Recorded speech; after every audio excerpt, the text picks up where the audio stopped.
France isn't known for making hypercars, but when they do, it's always something memorable. The Bugatti DIVO, Peugeot OXIA, and Alpine A110 can all claim the country as their alma mater. And the latest exotic to throw its beret in the ring is from a small company called Quarkus.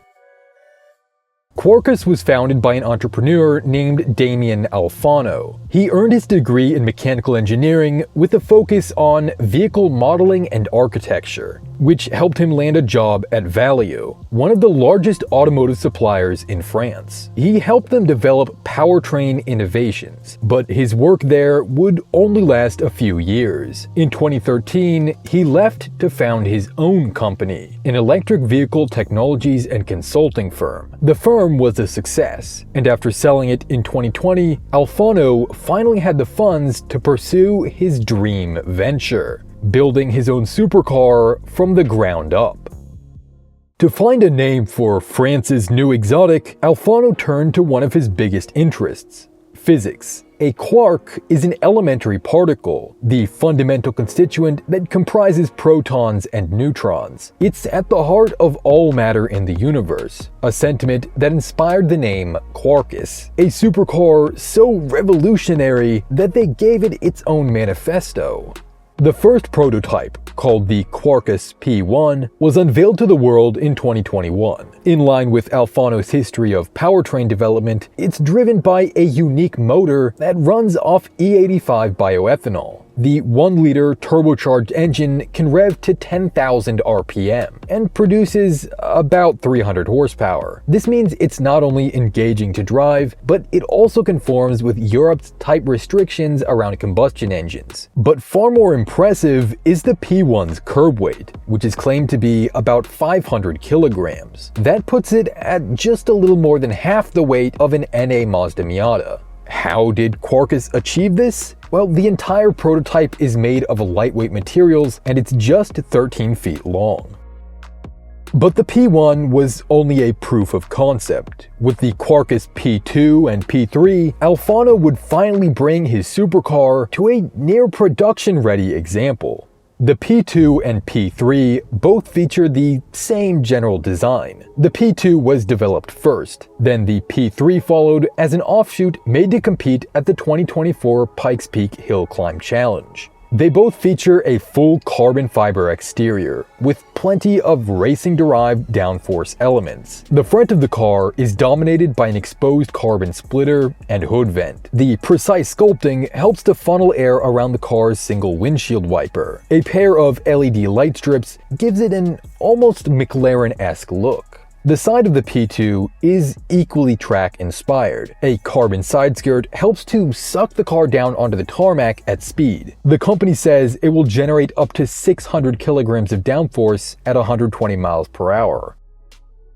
Finally, in lieu of a rear bumper, the Quarkus instead has exposed radiator fans for improved cooling efficiency, and a massive rear diffuser, also carbon. A fin extends from the roof of the car in the same style as a Le Mans prototype race car, helping to stabilize it at speed.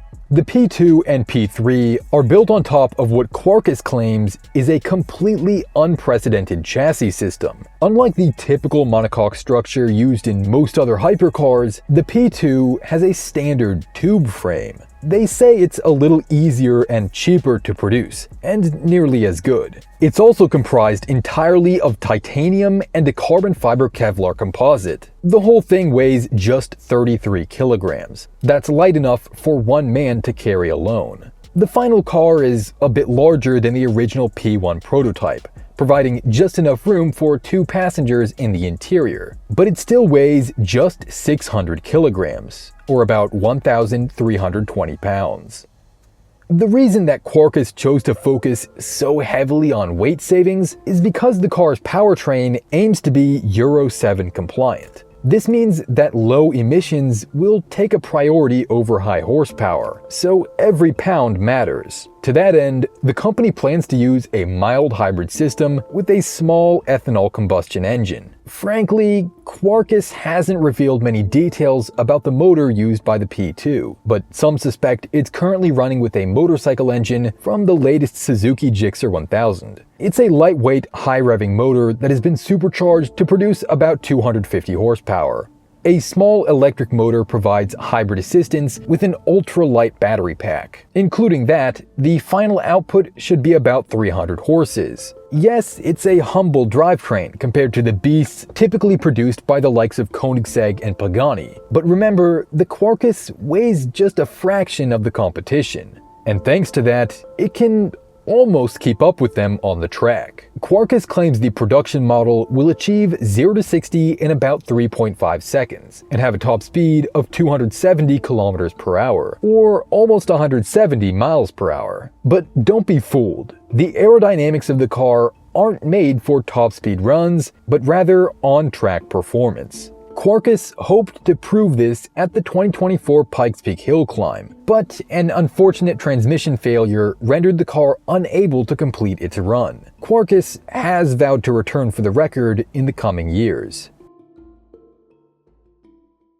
Quarkus plans to put the P3 into production in 2026, when it will finally receive its name, the Quarkus Hypernova. The first edition of the car will be limited to just 26 units, possibly an homage to the 26 space-time dimensions of string theory, or maybe just a reference to the year it will be released. They want it to be the fastest road-legal car in the world, perhaps not in a straight line, but around the track. To do that, it will need to lap the Nürburgring circuit in under 6.5 minutes, beating out the current record-holding Mercedes-AMG 1.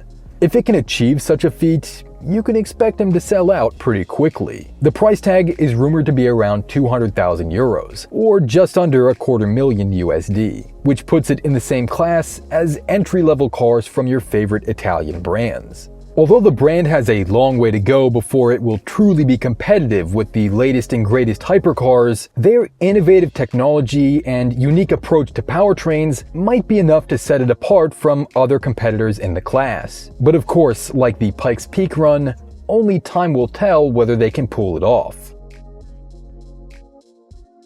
I hope you enjoyed this video. Lately, people in the comments seem to think that I've been using an AI voice to make them. I'm not sure whether to take that as a compliment or an insult, but the reality is that I make these videos all by myself. The research, script, voiceover, and edit are all made by me, a real person.